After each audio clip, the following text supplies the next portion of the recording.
Shabbat Shalom. Shabbat Shalom. Y'all better say it like y'all happy. Shabbat Shalom. Shabbat Shalom. There we go. About time the babies got into it this time. I greet you in the matchless name of Yehoshua HaMashiach, the 12 tribes of Yisrael, and those grafted in among us. Again, I greet you in the matchless name of Yehoshua HaMashiach. Do a quick word of prayer. We'll get started. And then, Abiyah, again, we thank you for another Shabbat. We thank you for your word. We thank you for your love. We thank you for your correction, Father. We thank you for having patience with us, even when we're not doing the things that you call for us to do, Father. Again, we thank you for this great awakening that is happening among your people. We pray, Father, that more of us will be able to awaken and do the things that you've called for us to do, to walk out in spirit and in truth, not in this other mess that that people are starting to do now, Father. Again, we pray that you watch over this word, that you watch over us. And we speak against and cast down and bind up any form of witchcraft that tries to come, not just against this message, but all messages of truth and against your people, Father. In your set apart name, we pray and give thanks. It is so, it is so, it is so. All right. Coming out of the book of Yehoshua, not Yahoshua, because that's Mashiach. Yehoshua, you know him as Joshua. The first chapter. It's only 18 verses. So I'm going to read it. You ain't reading it anyways. I'm reading it. First chapter of Yehoshua, or Joshua.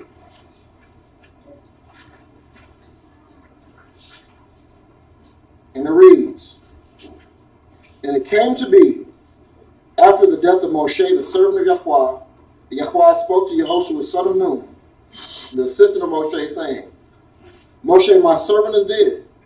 So now arise, pass over this Jordan, you and all this people, to the land which I am giving to them, to the children of Israel.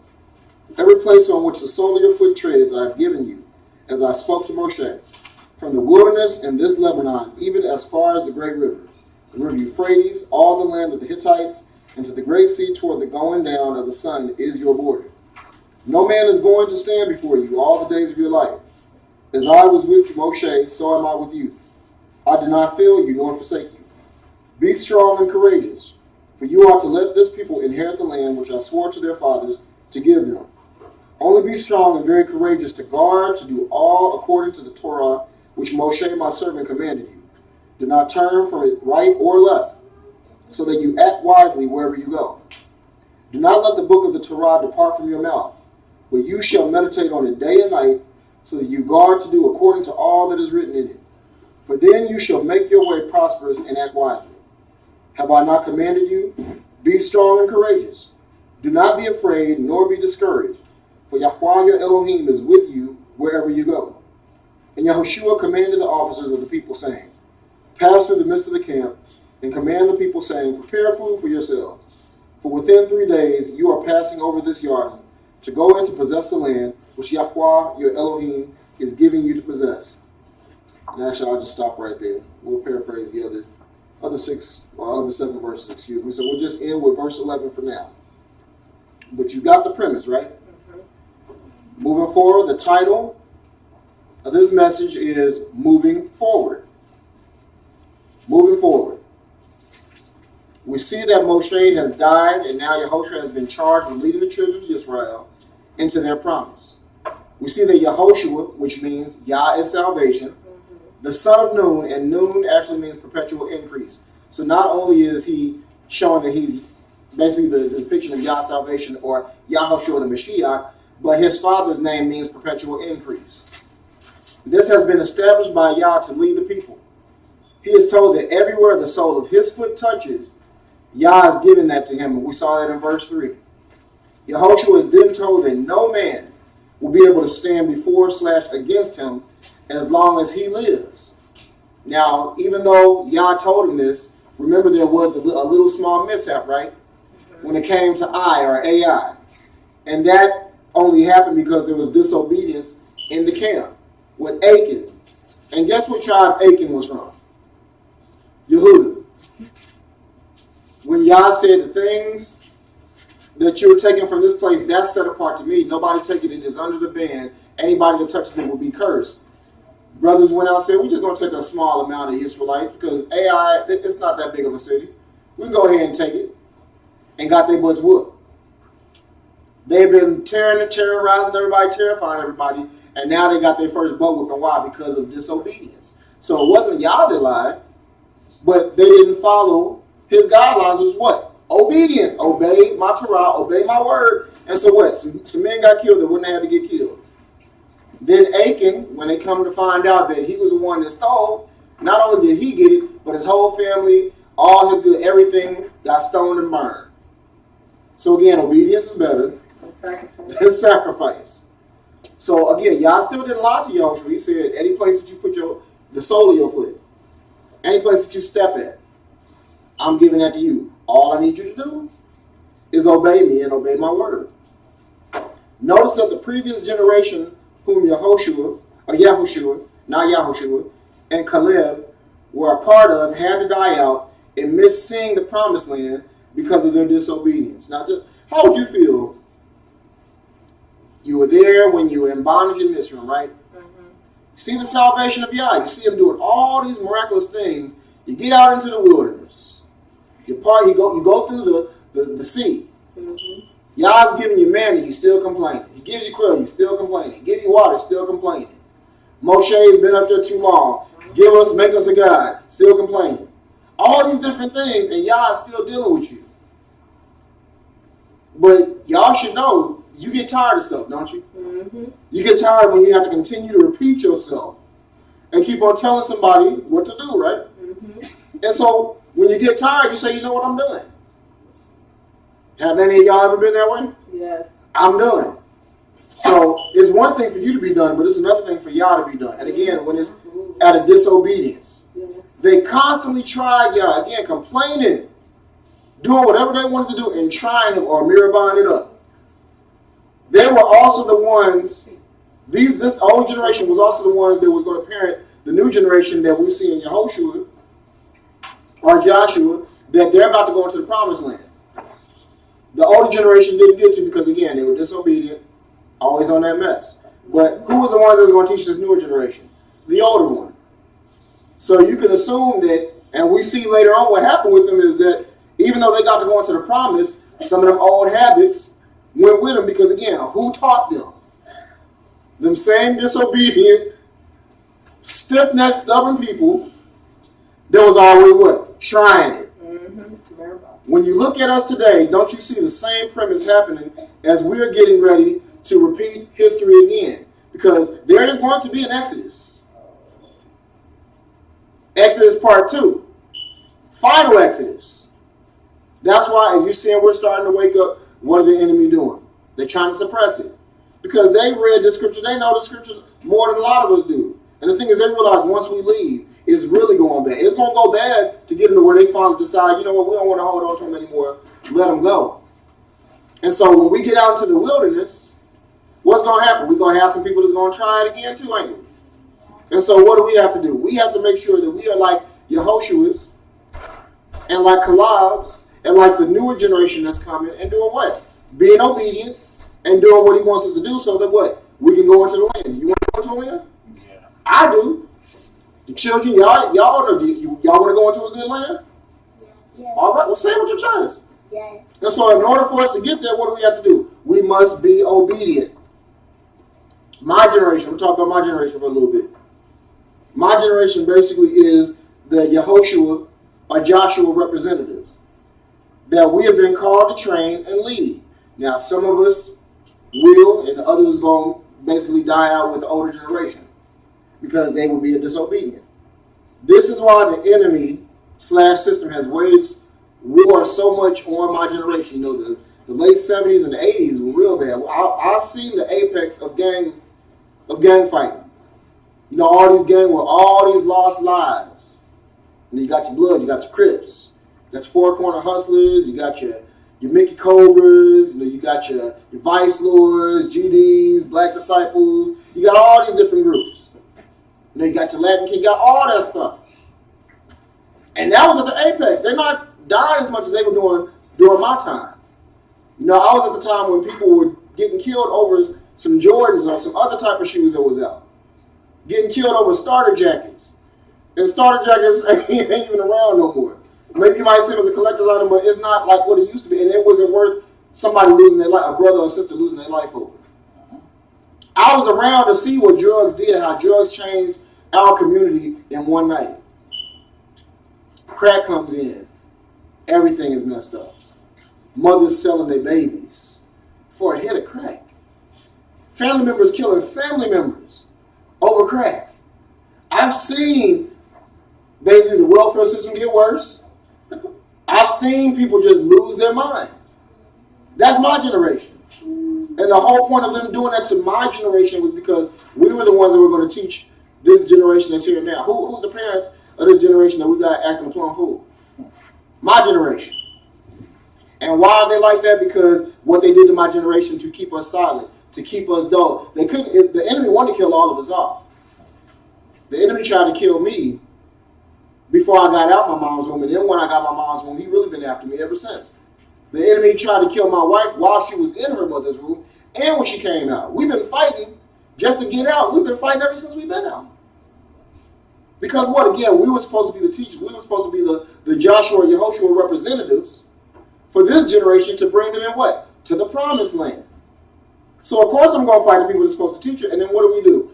My generation was the latchkey kids generation, where the parents had to work. Both parents had to work, so we stayed at home. TV raised us. Media raised us. Hip-hop, before it started getting to this jacked up mess that it is now, raised us. We was raising each other. We were the generation where we stopped going to church, which in some ways was good, because organized religion ain't a guy anyways, but at least we got something when we were going as opposed to not having nothing. My generation was a generation that said, you know what, we want to be our children's friend instead of being their parent. Hence, they acting a plum fool right now. So what he did was take the Joshua generation and basically just have us doing nothing. We weren't sitting up there saying, complaining and fighting y'all and stuff like that like our predecessors, the older generation, the Moshe generation would. We just said, you know, I ain't going to do nothing. I'm blinded by everything else. So how are we going to be able to help people to walk into the land? How are we going to teach people to go into the promised land or get ready for the wilderness before we get into the promised land if we jacked up? If we're blind, if we can't see what we need to see, if we're not teaching what needs to be taught. You with me? Mm-hmm. Many of us in my generation, again, I told you the Joshua representative and the Yehoshua representative, have to go through the second circumcision after crossing over the Jordan. In King Jimmy, the Jordan is Jordan. To start taking the land just as they had in Joshua chapter 5, Yehoshua chapter 5. Before they took Jericho. And it says Jericho in King Jimmy again. So I'm using actual Hebrew words instead of the English transliteration. But the thing is, you look at that in chapter 5, they had to do the second circumcision, is what you said. Because why? Because they didn't get, that generation didn't get circumcised in the 40 years that they was in the wilderness. So you look at the first generation got circumcised like they're supposed to. What day is the male child supposed to be circumcised after he's born? 8. On the 8th day. 8 represents what? I forgot. Rebirth. Yeah. Regeneration. Renew. And instead of the 8th day, 40 years done passed. And there ain't been no circumcisions. But the thing is, when you too busy fighting Yah, being disobedient, doing everything you want to do instead of what you're told to do, you don't do what you're supposed to do. You forget the duties that you have to Yah because you're too busy fighting. Too busy complaining. I don't want to, why we got to do this? Why are you doing this? All this other stuff. And so you're missing out. And then the thing is, by them doing that, they're putting their kids in disobedience. They could bring something upon the heads of their children because what? They didn't circumcise them. Not Abraham, but Moshe almost got killed because and this is after Yah came to him and said, I'm going to use you to be the one to help deliver my people out of Mitzrayim. And then the thing, what did he do? He forgot to circumcise his son. So what? The wife, and good, thank y'all for wives, they actually got some sense. The wife said, hold on, and she wouldn't circumcise their son because the death angel was coming to get him. And this is the man that y'all just spoke to. And said, you're going to be a deliverer for your people to get him out of Mitzrayim. But he wasn't doing what he fell slack on what he's supposed to do. You look at leadership a lot of times. When we fall slack on what we're supposed to do, then we jack everybody up as well as ourselves. Again, when you're too busy complaining, fighting, and arguing with y'all and talking about what you ain't got to do, why you don't want to do it, you miss out on doing what you're supposed to do. Our lifestyle is to move forward. What does Abra mean? Crossing over. They call it Hebrew, which is English transliteration, but what does it mean? To go beyond, to cross over. Our people have always been crossing over stuff. Whether it's the stuff that y'all told us to cross over, or whether it's the stuff that we chose to cross over. I don't know about you, but I want to cross over first off, and I want to cross over on the other side to the right thing. I want to move into the promise, and I can't move into the promise as long as I'm arguing and fighting Yah. The older generation, they were circumcised, but it seemed like it was more of a physical circumcision than a spiritual one. It was more of an outward one instead of an inward one. And the thing is, we look at it's not just about the outward circumcision, but your heart got to be circumcised. When your heart is circumcised, you're cutting off the stuff that you don't need. I ain't gonna go into all of what the circumcision is about, because y'all don't need to. The kids don't need to necessarily know about that right now. But the thing is, the circumcision is a cutting off, the uncovering of something to bring it out. And so the thing is, that's what we have to do. We have to have things cut off of us to bring us out, so it can be exposed. Nothing's hidden, which means that my heart ain't hidden before y'all anyway, because He see and know everything. But the thing is, that's me showing in obedience that I'm not trying to cover up. I'm not trying to hide anything. So just while we're looking for a circumcision outwardly, we more so need to have it inwardly. Children, be quiet. I'm not going to tell you again. Yah tells Yehoshua or Joshua to be strong and courageous, and to shamar, which means to guard, Torah. Didn't say you ain't got to follow Torah no more. It didn't say you can pick out the certain parts of Torah you want to follow, and the other ones you don't have to. It didn't say that the Torah is done away with. It said guard or shamar Torah. He is to not be afraid or discouraged, because Yah is with him everywhere he goes. That should make us all feel good when we're moving in the spirit and power of Yah. That everywhere that Yah goes, or everywhere I go, Yah is there with me. What did he say? I will never leave you nor what? Forsake you. The same Yah that gave Yehoshua or Joshua a reason to be courageous when him and Caleb and the other 10 spies went out to survey the land, and only him and Caleb came back with the right report, is the same Yah who will take care of him as well as Israel during the leadership that Yah has appointed him for.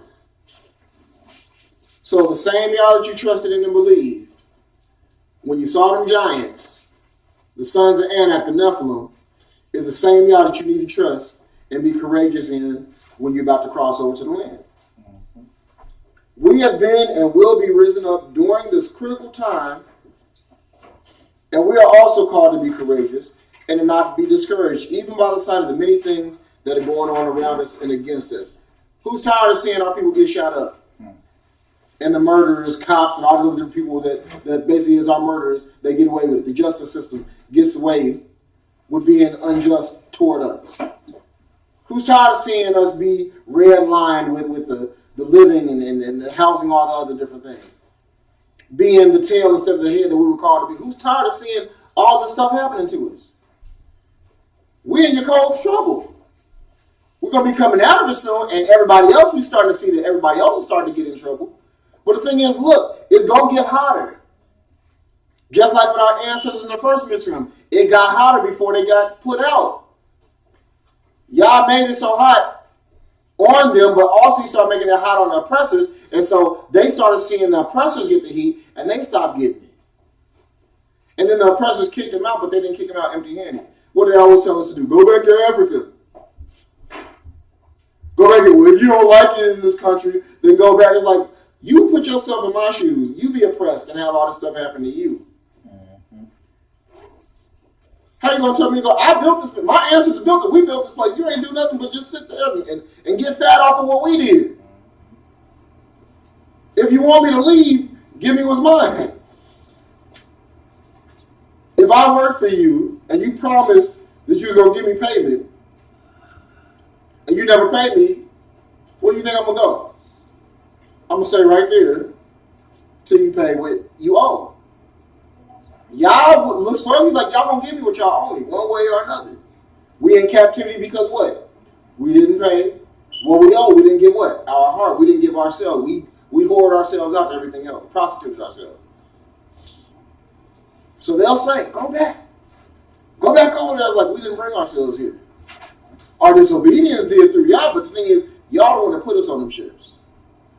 Y'all don't want to took us away. Y'all don't want to did all the different things y'all did to us. So now, y'all the ones that's going to give us, and they're going to give us double.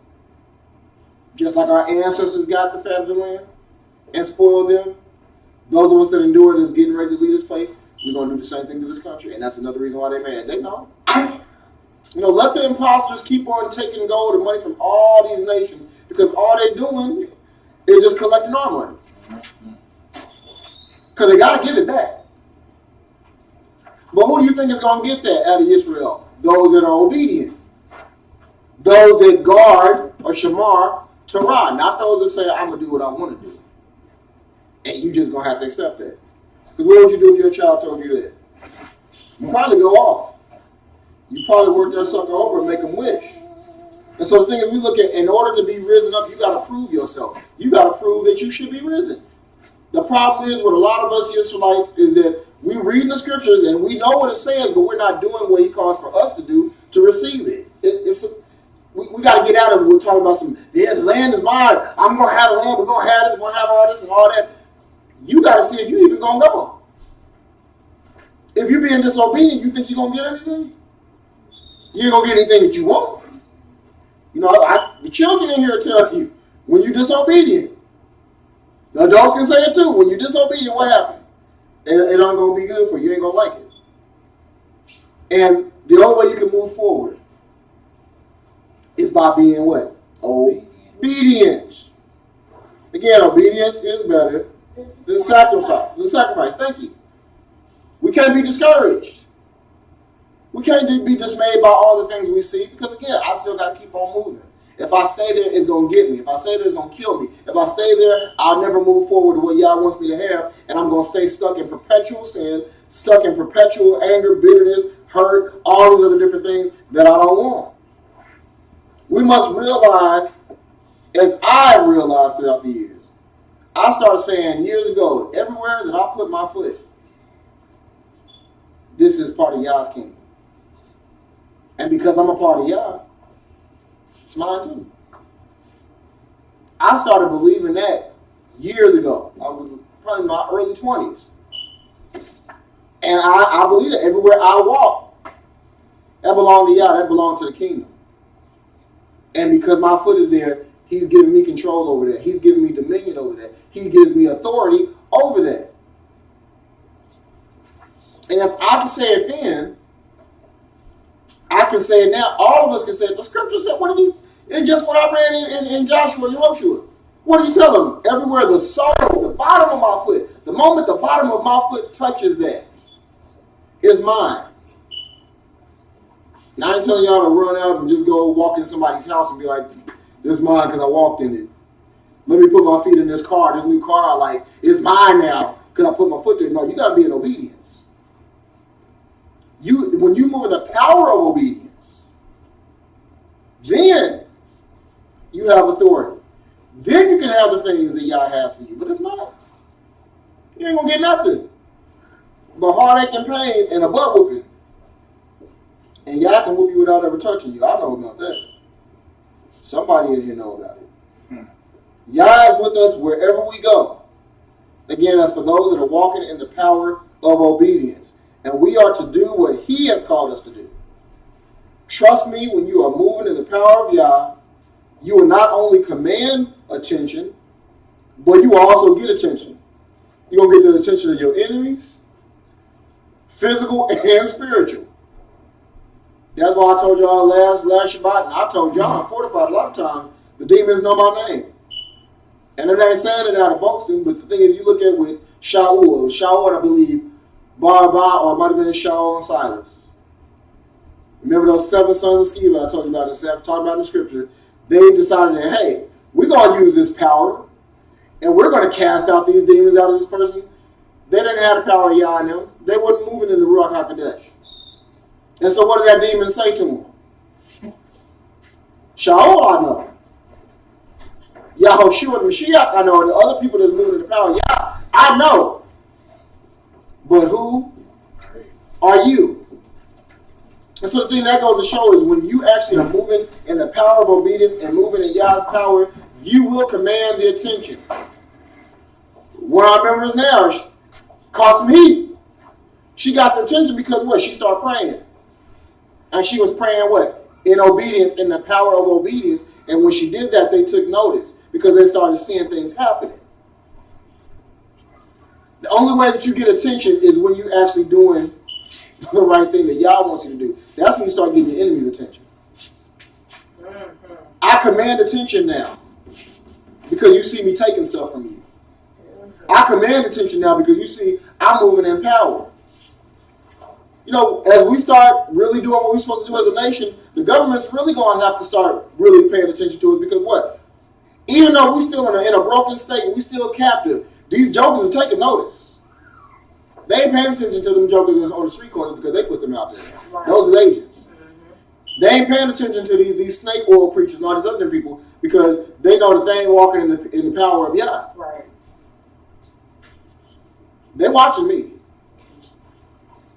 They've been watching me before I started, before I even started really grasping hold. They've been watching y'all. Anybody that's actually, all my brothers and sisters that's going on social medias and actually talking truth and all that stuff, all they watching. And the more that you start getting more people to start to awaken and stuff like that, oh, they really watching. Like, you got my attention now. I wasn't paying attention. I was kind of throwing you off until you started actually showing that you got some juice. You got my attention now. That's why you got to make sure, in whatever gifting you have, you walk in the power of Yah all the time. Because the moment you start doing it a little bit, you command attention. And if you don't stay strengthened and courageous and don't get discouraged in that power that Yah gives you, you won't move forward. You'll move back and you'll continue to do what our ancestors did to get us in this place that we are in today. It might seem cute. You might be like, yeah, I want to command the attention of my enemies. I want them to know I'm on the map. Put me on the map, yeah. Okay, when you get put on the map, don't cry. Don't say that you want to be a part of something if you're going to play with it. Okay. Either we're going to be all in or all out. Especially in this time that we in, got to choose sides. Choose you this day. Matter of fact, the man that penned this book is about that we in right now. He's the one that said, it would seem evil. Think of that. If it seemed evil to follow Yah, who would think that it's evil to follow Yah? You know, you can choose. Today, who you gonna serve? Some of us serving ourselves. Some of us serving Satan. Some of us serving our will. Some of us serving all these other different things outside of Yah. He said, today is the day you got to choose. You ain't going to hide behind any of that mess no more. Either you're going to choose me and choose life, or go on out there and do the other thing and see where they get you. Let's look at the whole reason again that Yah's even having this pep talk with Yahushua. Y'all wonder why he's even saying this to him? He's like, Moshe just died. He's like, come here, let me bring it in. Let me holler at you for a minute. Just like I was with Moshe, I'll be with you. All I need you to do, play ball, act right. Be obedient. And everything that you want and everything you need, I'll give it to you. I'll make people run away from you. Ain't nobody going to be able to stand against you. Just follow me. You was with Moshe. You saw how Moshe followed me. You know, he made the excuse of hitting the rock instead of speaking to it. That's why he ain't entering in.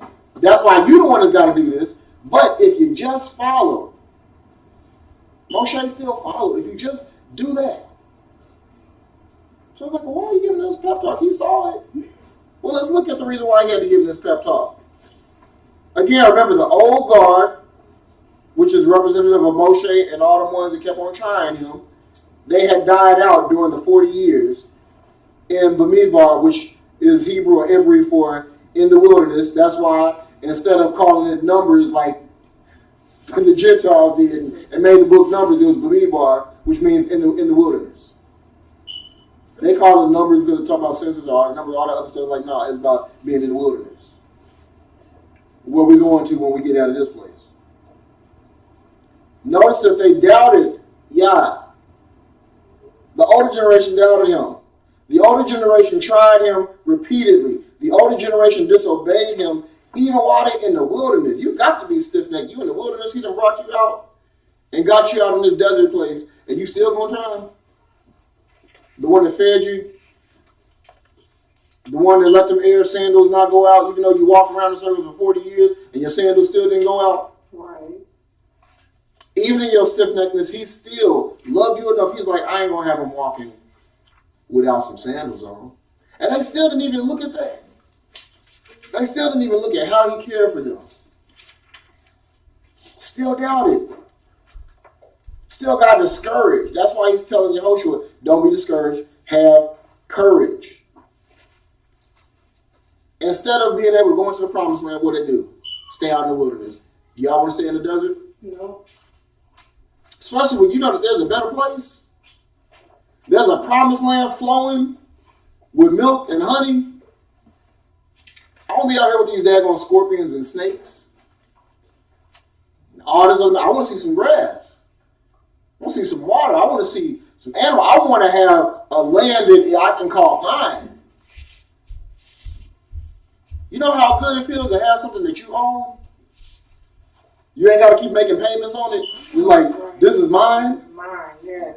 Yeah. My dad always told me a man can do what he wants with his own. But if it ain't yours, you can't do nothing with it. You gotta, how you feel, you gotta ask somebody if you can do something with something that you putting money on. But what is yours, you ain't gotta ask nobody but you or ask Yah. But just like our ancestors then decided, that ain't good enough, a lot of us are saying that now. We choose to complain and disobey, be discouraged by what we see, and keep the cycle going on. That's why when you look at Ezekiel, the book of Ezekiel, chapter 20, verse 38, and we might as well go there real quick.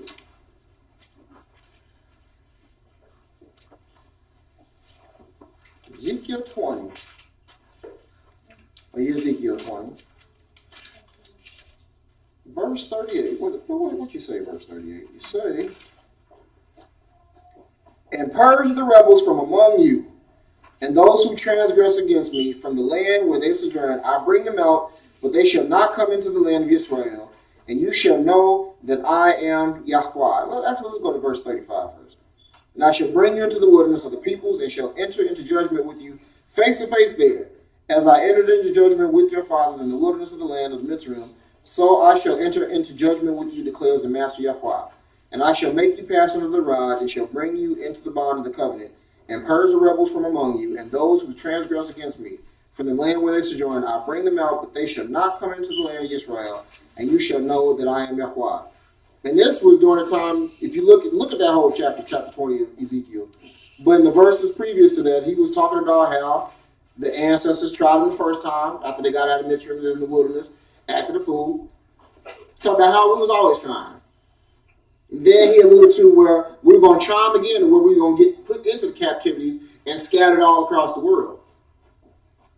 And then he was going to hear it. One day our cry, he was going to turn the reproach, he was going to turn the captivity away from us. We're going to have to go into the wilderness again. And 38 said, in the wilderness, we're going to get the rebels purged out. Now the question you have to ask is, am I going to be one of the righteous in the wilderness, or am I going to be one of the rebels that's getting purged?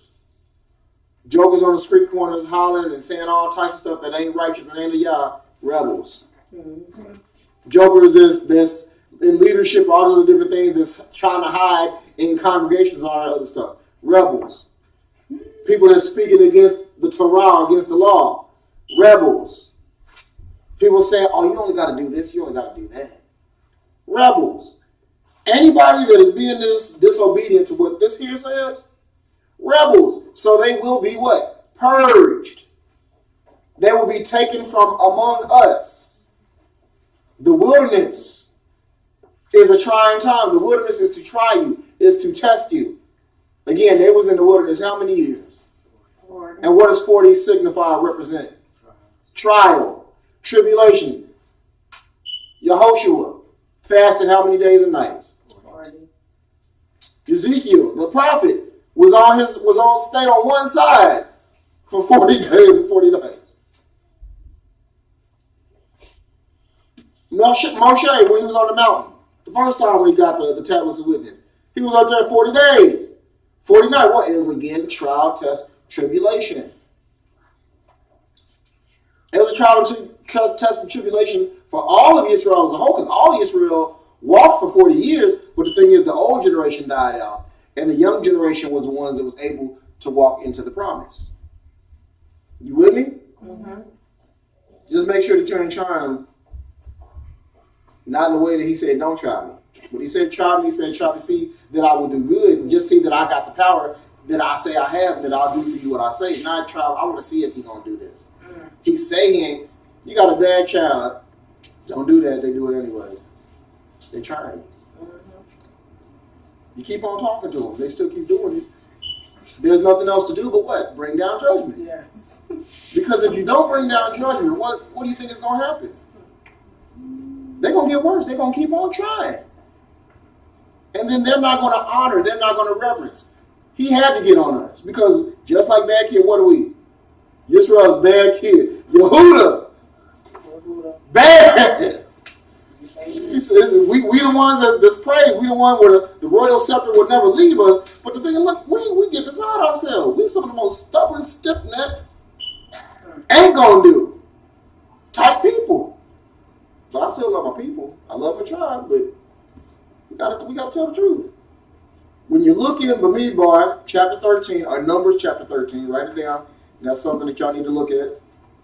And actually, we going into that book after this quiz, or this test, basically, that we're doing for the week long. But when you look at Bamidbar 13, or Numbers 13, Moshe sent out 12 spies.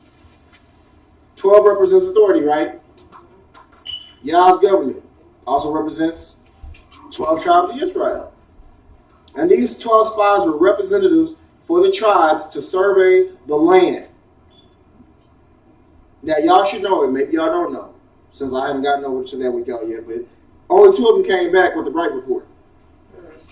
The other 10 came back with a bad one. When the 10 brought back a bad report, Caleb, as they pronounce in English transliteration, he silenced the people before Moshe and said, let us go up at once, not wait, let's go now, and take this land because we are able to overcome it. And that was verse 30 in chapter 13 of Bamidbar, our Numbers. The reason why the other 10 came back, they was afraid because guess who was there? The Anakim, the sons of Anak, who were what? Giants, the children of the Nephilim. And who were the children of the Nephilim? The offspring of what? The sons of Yah, the fallen angels, the fallen messengers that came down and laid with the women. Y'all ain't never seen no giants, but I'm sure if you saw a giant, you'd probably be like, whoa. No, I don't want to mess with that. Now, if you crazy like me, and you moving in the power of Yah, you think you can do just about anything, you be just like Yehoshua and Caleb, and they say, hey, you know what, we can take it. But guess what? They also trusted in Yah's word when he said, I will give you this land. So 2 came back and said, you know what? We can do this. What's wrong with a lot of us today is, even though Yah's promises, and we want the promises, I'm standing on the promises of Yah, my Savior, but then when it comes down to it, you see what's over there in the land that Yah's promised to you, you'd be like, oh, on second thought, no, I don't want it. I don't want it that bad. I'll just wait. Or let's just go and try to get something else that he didn't promise us instead of going to what he promises because I'm afraid, I'm discouraged, I'm being disobedient. Instead of trusting him, I don't trust you now. But again, what we expect from a generation that didn't trust him to take care of him when he got them out of Mitzrayim, out of slavery, who didn't trust him when he gave them angel's bread. That's the real angel's food, not the angel food cake that you think you're eating. That ain't holy bread. That ain't angel food. They got to eat angel bread. That holy bread. I like to say holy bread. They got quail. They ain't have to go and kill the quail. They ain't have to hunt for the quail. Quail just fell down. All they had to do was pick it up. They ain't have to go looking for the water. They just say, hey man, we thirsty. Moshe took that rod and said, and let the water come out. But what do? We want to sit up here and still be disobedient. We still want to be non-compliant. We still want to be scared. We want to act like a bunch of punks when we are called the children of Israel, the chosen generation that Yah said he loves.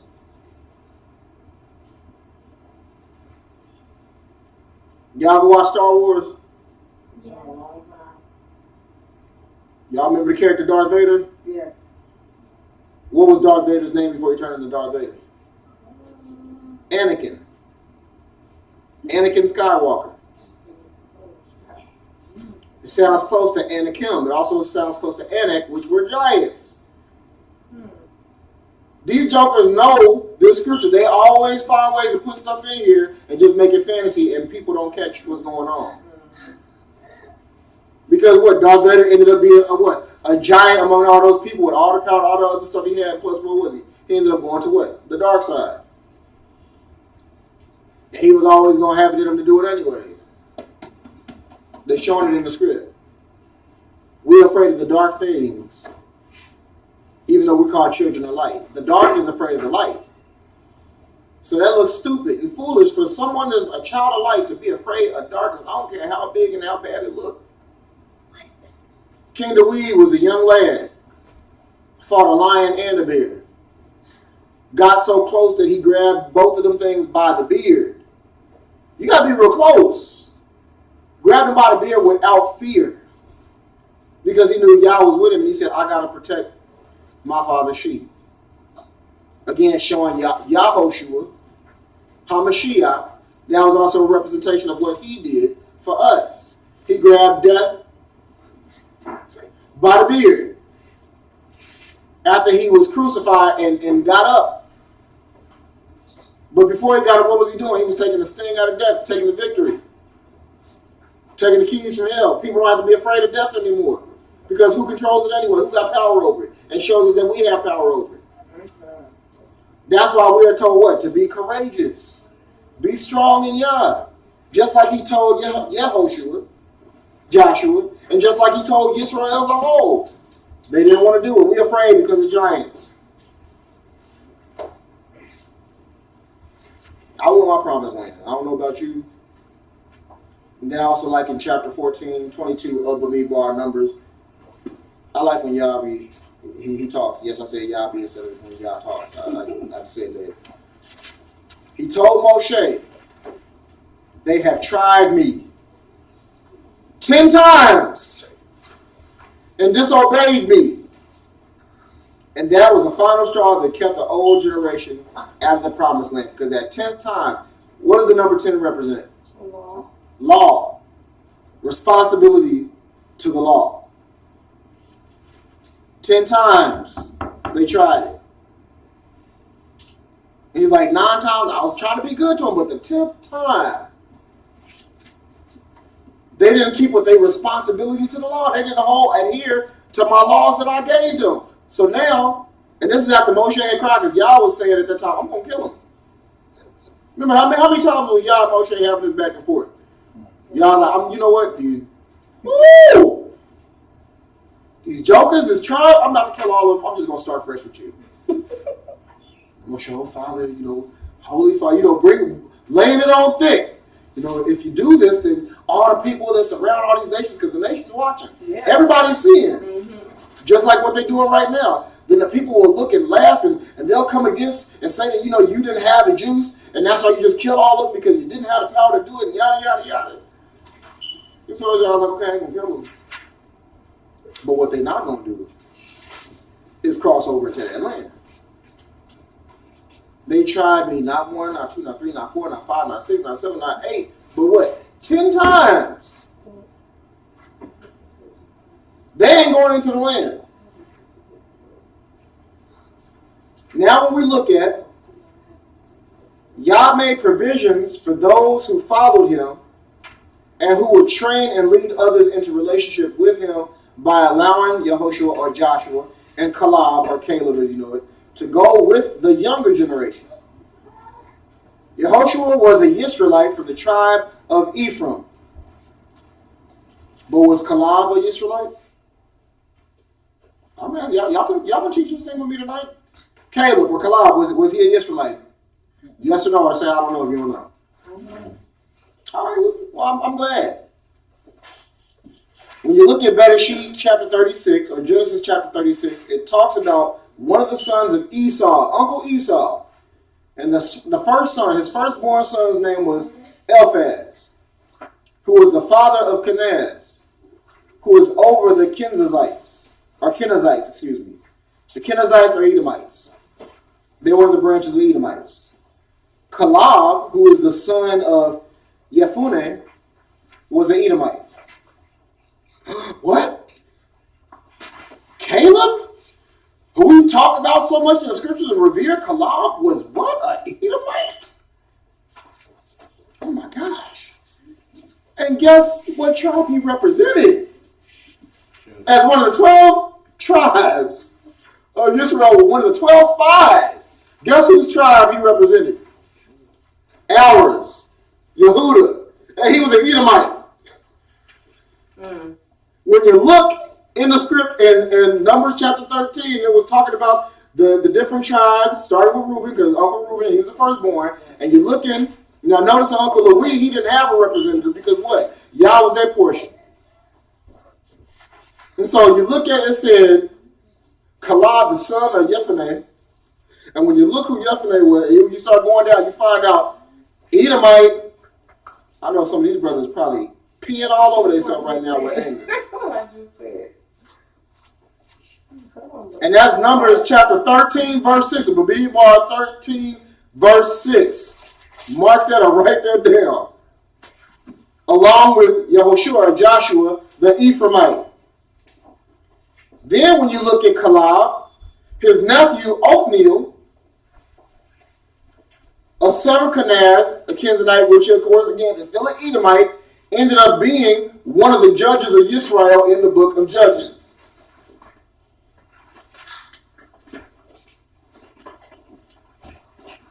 Mind blown? I'll let it take a little time to seep in. You got an Edomite that basically was a representative for the tribe of Yehuda as one of the spies. And it was an Edomite and an Ephraimite. Yehoshua or Joshua and Caleb, an Edomite, were the only ones that came back and said, we can do it. Woo! Only one. One that was an Israelite and one that wasn't, that was part of the mixed multitude that left with our people when they left Mitzrayim. And he's the one that silenced the crowd and said to Moshe, hey, we can take this. When everybody already called, we can't do what the giants did, we're afraid. And he was like, hey, y'all, be quiet. Shh, shh, shh. We can do this. An Edomite. Ain't that something? I'm gonna let it sink in a little bit longer. And then an Edomite was a judge of Israel.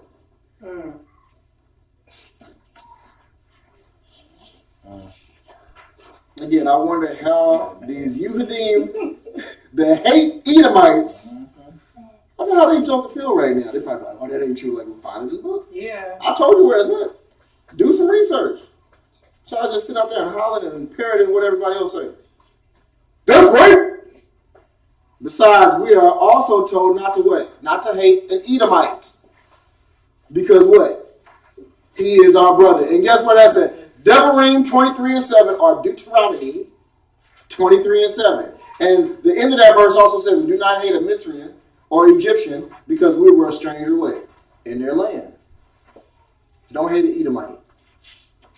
But a lot of reasons these brothers hate Edomites because they want to swear up and down that all white folks is Edomites, and that ain't true.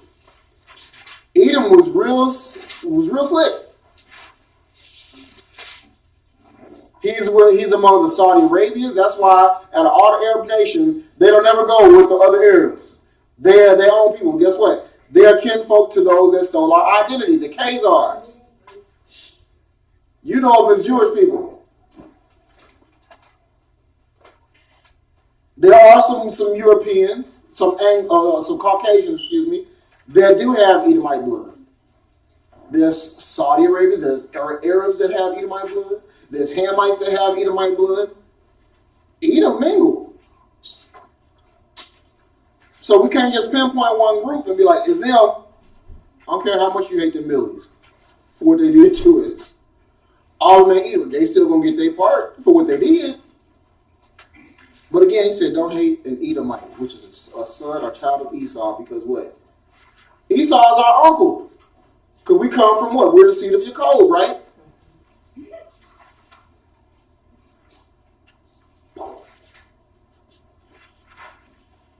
Just think the older generation who was rebellious would not see the promised land and cross into it because of their consistent lack of faith and disobedience.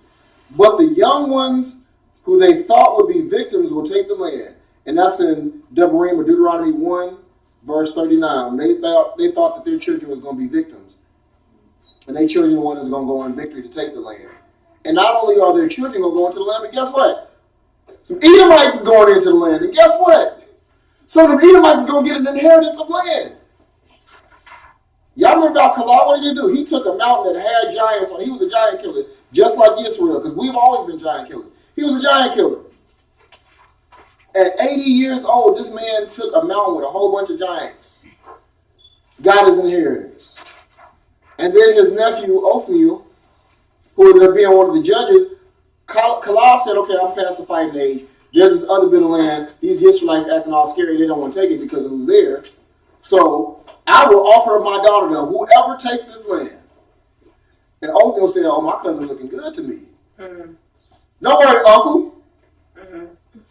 I'll take the land because I want her. So he was willing to fight some giants, and he ain't even an Israelite. But by him doing that and having faith, because he saw value in something that he wanted, he said, all right, all these giants, they're going to be gone. He moved in faith. When Israelites wouldn't move in faith. Caleb said, we can do this along with Joshua or Yehoshua, when the other one said, no, we can't. And he, again, was an Edomite.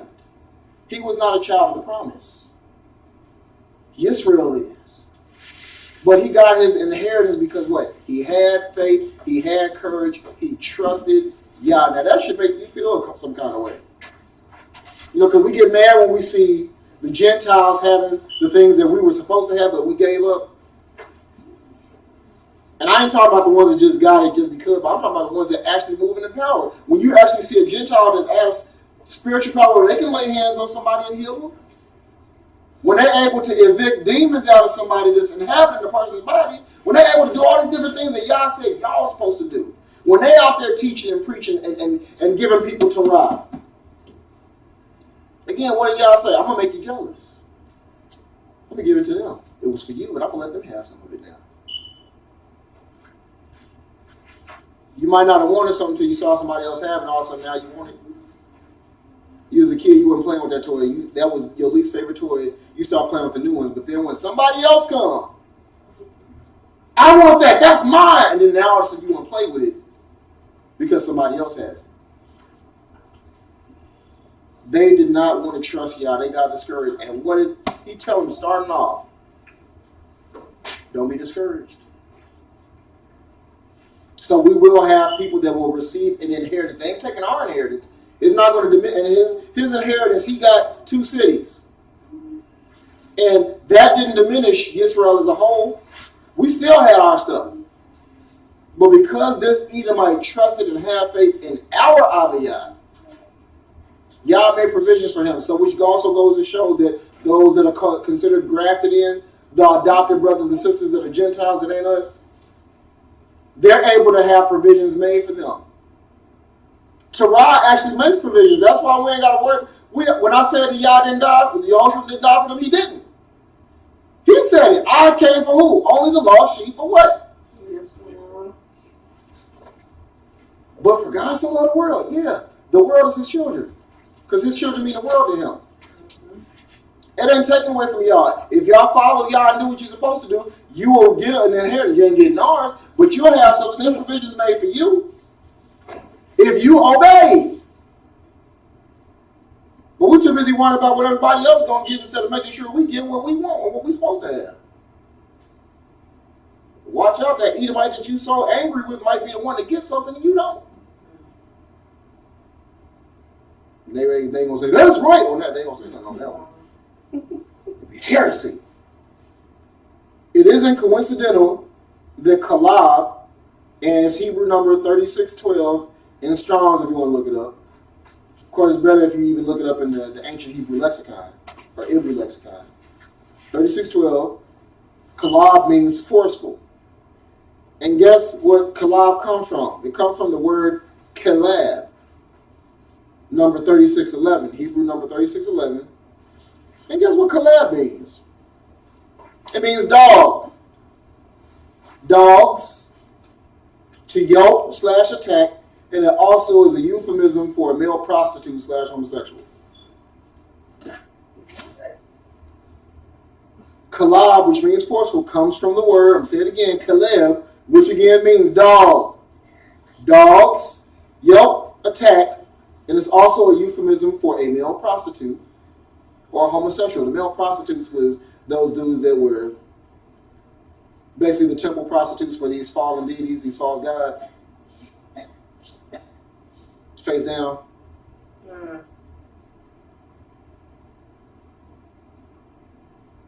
Y'all with me? Mm-hmm. And that's why they look at them as dogs. That's why when we look at, now we can't just look at the sin of homosexuality and act like that's the worst, because all sin is sin, but the thing is they are dogs. They are kalebs. And yes, I say this, y'all get mad if you want to. I don't care. Truth is truth. Now, remember the Syrophoenician woman that came to Yehoshua HaMashiach. And write this down at Matthew chapter 15, verses 21 through 28. And also in the book of Marcos, chapter 7, verses 25 through 30. Again, Matthew 15, 21 through 28. Mark 7, 25 through 30. And I'm just going to paraphrase it. But you remember she had a daughter that was inhabited with demons. And she came to him, Master, will you please come and heal my daughter? And you remember what he said? He hit her with that playalistic, funkadelic stuff. He said, woman, it ain't right to give the children's food to the dogs. And then what did she say? But, Master, the little dogs also eat the crumbs that fall off the table. What is, oh!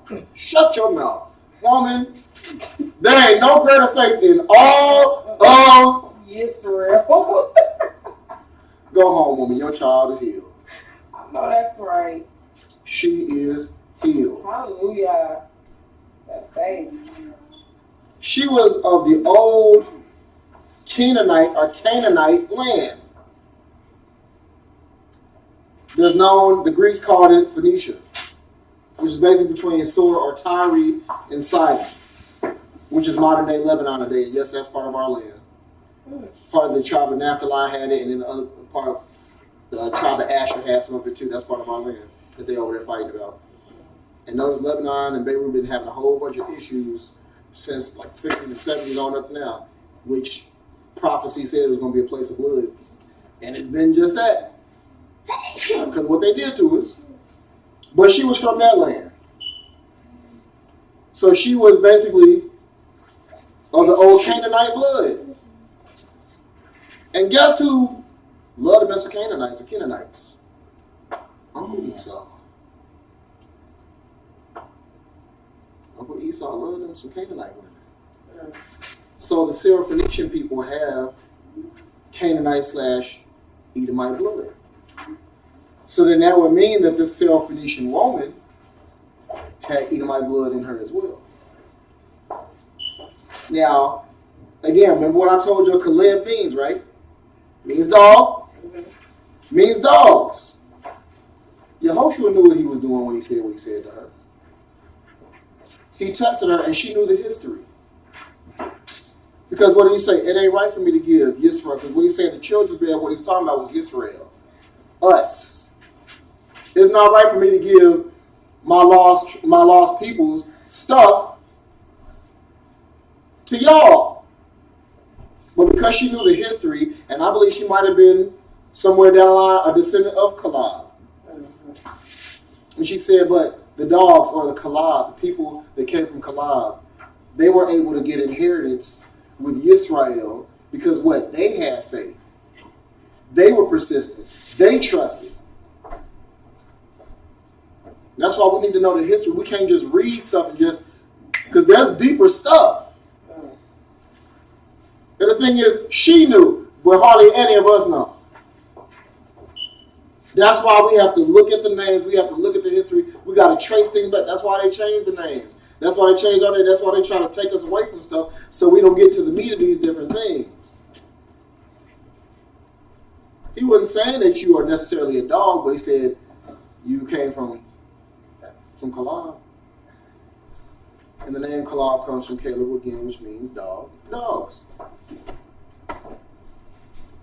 That's got to be some faith. How would y'all women feel if somebody came up to you and said, well, you're a female dog? And you said, but hey, but the female dogs get to eat too. How many of you would be turned away just because you didn't like somebody saying something or throwing a slur out? And the thing is, when the white folks thought that basically he looked like them, or they was all for it. They was just like, well, that was kind of maybe a little racist. Jesus was a little racist when it was about this and stuff like that. But now when you realize that the people he was talking to still was melanated people. That woman was a dark skin. She was melanated. Because the true Edomites, they were melanated people. Yisrael people are melanated people, are dark skinned people. So it wasn't a quote unquote about racism. It was about ethnicity and those that are chosen and those that are not.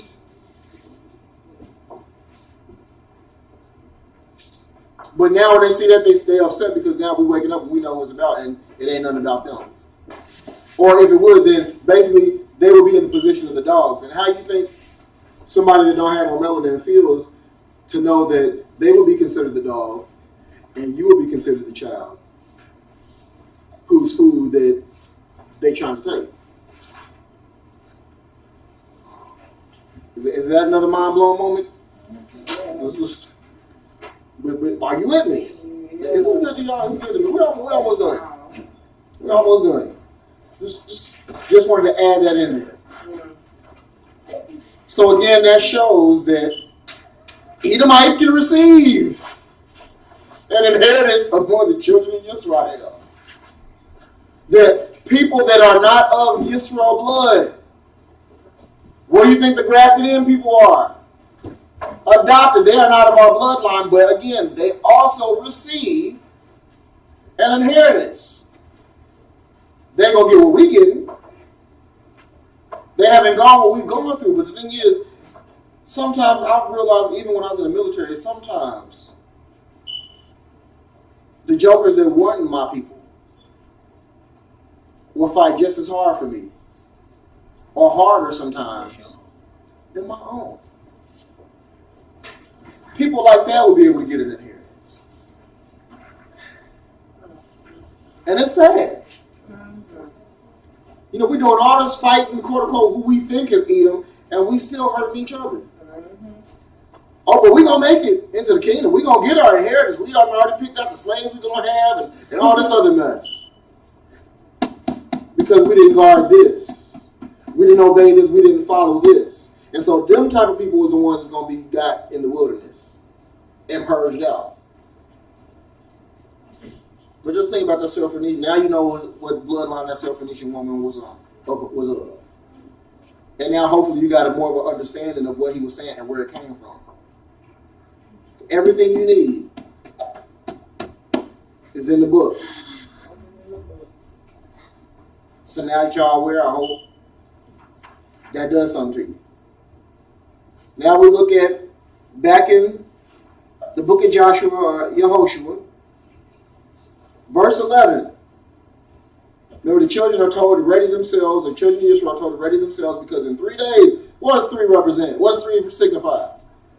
Completeness. Get all the food, get everything you need, because in 3 days, the time is going to be complete for you to walk across over the Jordan. And you ain't just going to just walk in where there's going to be water. No, I'm going to dry it up. And all the nations around, and know you coming. They didn't heard about you. And that's what we need to realize as children of Israel, especially, they've already heard about us. So why do you think they stay on us so much? Because they know the moment they let up, the moment they know that we really start waking up, why do you think they're trying to mess up their waking it down? It's because they know who we belong to. And they know this thing is about to turn around for all of us that is moving forward. That's why they do everything they can to keep you stagnant, keep you from moving forward, either to get you to stop, get you to backtrack, or get you to take a detour instead of moving forward. And what did he tell Yehoshua or Joshua? He said, don't move to the left. Don't move to the right. What did I tell y'all? Tell y'all the same thing, because what? It's scriptural. It ain't my words. It's his words. I love to speak his words, because y'all can't say nothing about that. They're like, well, you, and I'll be like,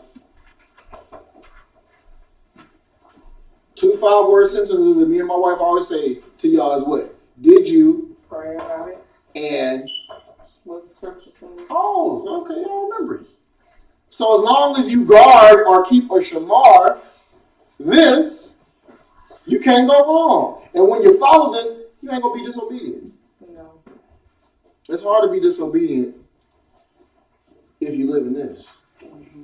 It's practically impossible. They were told, in 3 days' time, you're going to cross over the Jordan, or Jordan, the River Jordan, to take the land that Yah has for you. No one was to be at rest until the whole nation had received their inheritance, because on the east side of the Jordan, the Reubenites, the Gadites, and half of Manasseh, the tribe of Manasseh, they already had some of their land. And so Moshe told him, he said, hey, I know y'all got some of y'all land, but the thing is we got to cross over to this Jordan. So all the men of fighting age, y'all can't stay here. Y'all got to go with your brothers to fight so that everybody can have their inheritance. And so they said, whatever you say, Moshe, we're going to do. We just going to build some like little houses for our women and our children, but we're going to go over there and we're going to help our brothers get their inheritance. And now the same thing is happening with now that Yehoshua or Joshua is now the leader. He told him, he said, now remember what y'all said to Moshe now. Remember when he had that talk with y'all. Some of y'all got y'all land, but your brothers still ain't got their stuff yet. So remember, y'all got to go too. And they ain't fighting with them. They said, we was real about that. We meant what we said. We're going to do it. How many of us mean what we say? When we get what we feel is ours and we get ours, how many of us are willing to walk with somebody else to help them fight to get theirs too? Hallelujah. Love is when I'm willing to sacrifice so that I can make sure that you're good. Mm-hmm. Y'all see it with us. Mm-hmm. What we have, we give what? To you. Mm-hmm.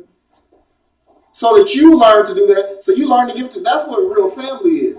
You can't say you love me and you ain't willing to help me. Right. I need more than I'll pray for you. Right. Because that's what they say in organized religion. Right. And the moment they say, I'll pray for you, they ain't even think about it until you see them again next week or 2 weeks from now. And be like, did you pray?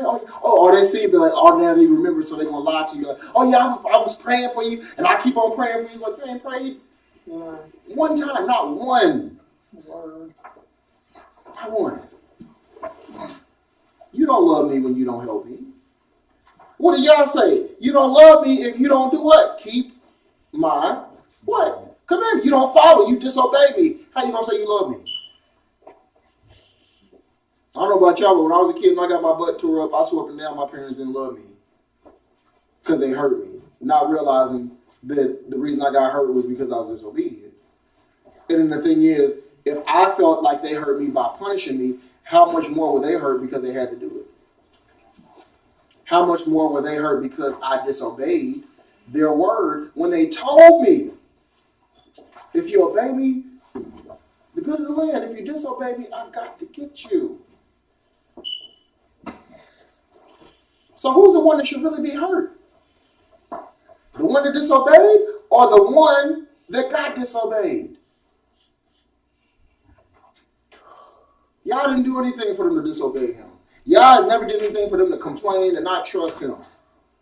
You can't move forward in Yah because you don't trust him. You can't move forward in Yah because you're discouraged, because you're looking at how everything else looks. Kiefer, when he stepped out that boat, I love that. I love that passage. As long as he looked at Yahushua the Mashiach, then what? He moved forward. He stopped moving forward and started sinking with what? He started looking to the left and started looking to the right. You know, like I play with you all the time with the movie Hitch. None of this. Yeah. None of all that. Just here's your two-step. Just stay right here. I don't need you to do nothing else. And Yah saying, he's telling Yahushua, Joshua, just like he told Moshe, and like he tells us, I don't need you to do nothing else. Just follow me. What did Mashiach say? Take up your stake and follow me. Move forward, because I'm moving forward. Again, no one will have rest until all of us get our inheritance. I can't enjoy my inheritance if I see that you're still lacking. All right. How can I say I love you?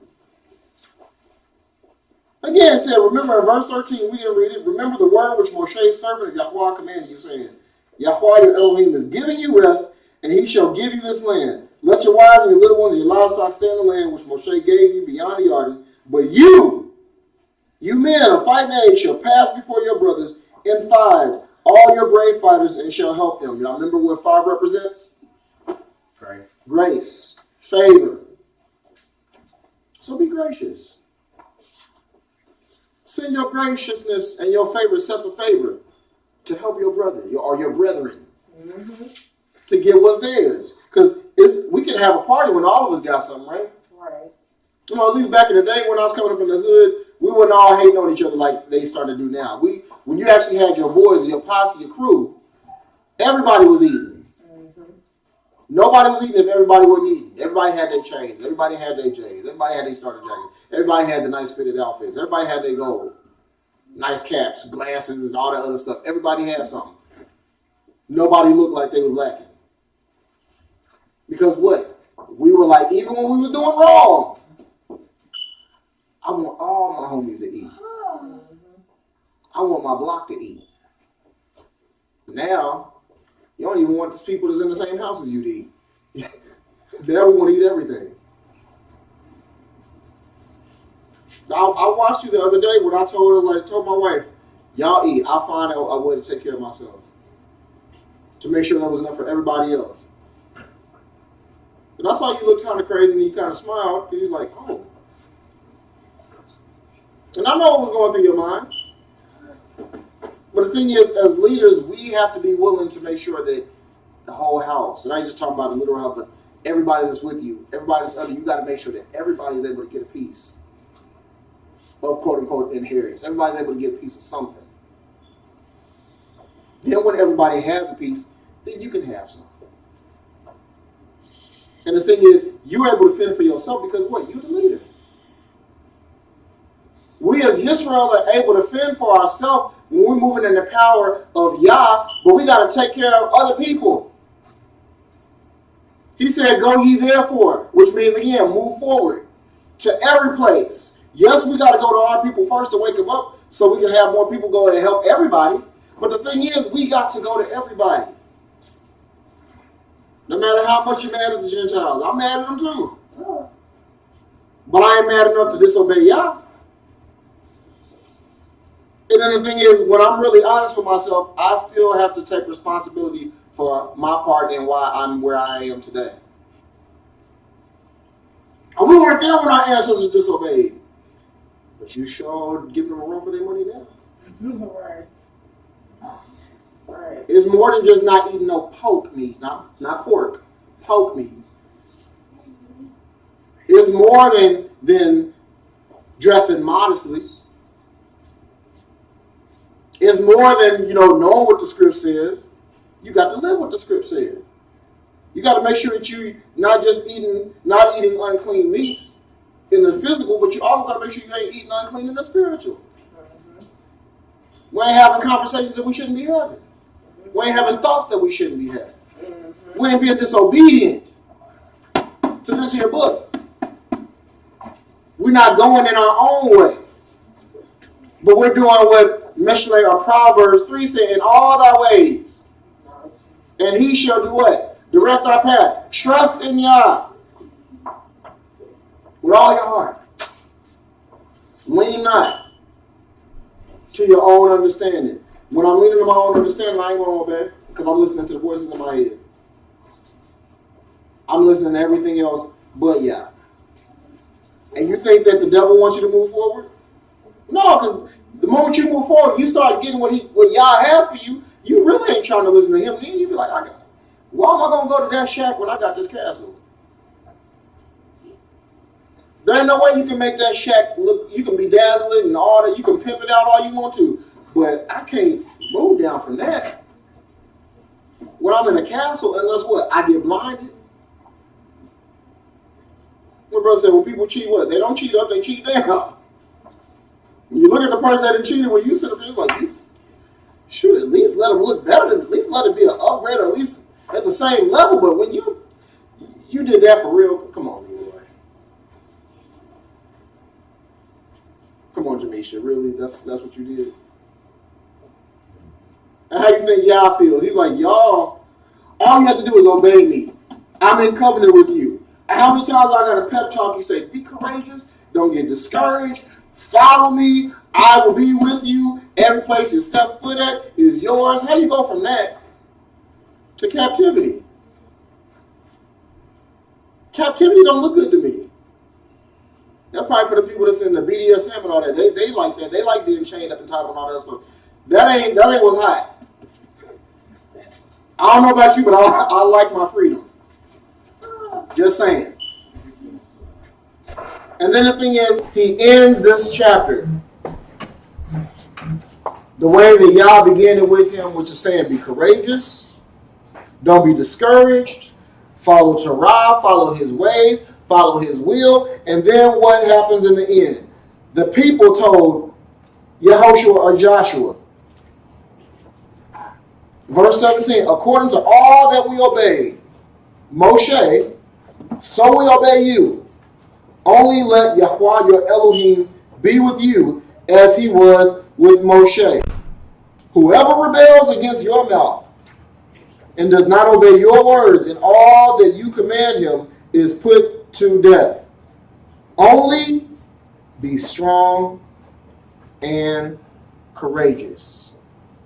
Because they know that in order for him to move forward and to move them forward, he has to be strong and be courageous. What does Scripture say? Be strong in Yahweh and in the power of his might. It means that I move forward as long as I'm moving with him. Shaul said, follow me as I follow Mashiach.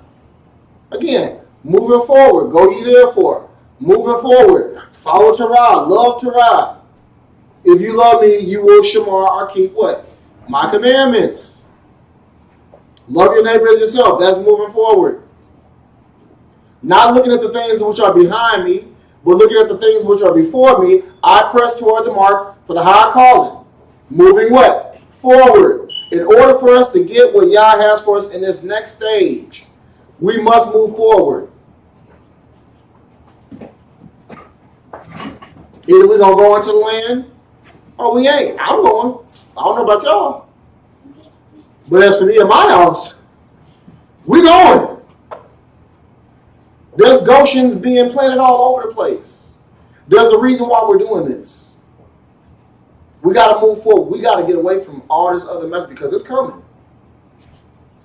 And I know people get inundated and they started getting lax and start getting comfortable and saying, oh, I've been hearing this for so long. And, well, we got time. No, we don't. Our time is now. That's why everything that is holding us down, everything that is being used to discourage us, everything that's keeping us courageous, everything that's keeping us from being obedient,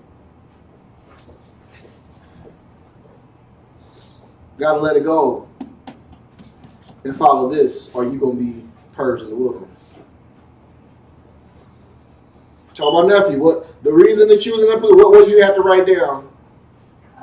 I would not what? See? And that's what we have to say. That's what we write down with our lifestyle. Every time we actually do what Yah's word says, we are saying, I will not be disobedient. There's a reason why the scripture says obedience is better than sacrifice. But the babies know. I think we doing something. We must be teaching something. The babies got to learn again. They are the generation that my generation, the Yehoshua generation, the Joshua generation, has to get ready for this next phase. They can't kill all of us.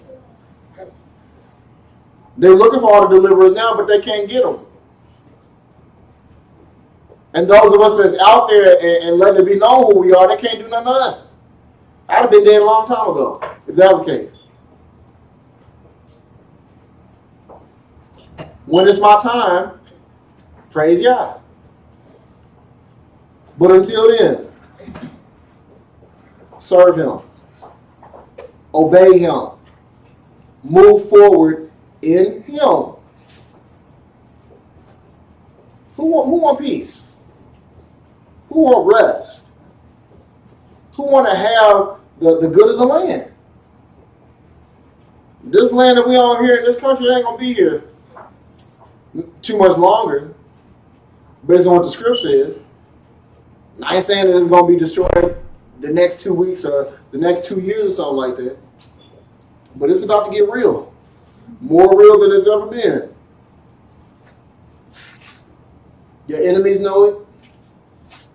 Physical and spiritual. You need to know it. In order for us to get next, we got to move forward. Sound good to y'all? Mm-hmm. Sound good to me? So I say, I'm closing the book now. Say in my closing, move forward.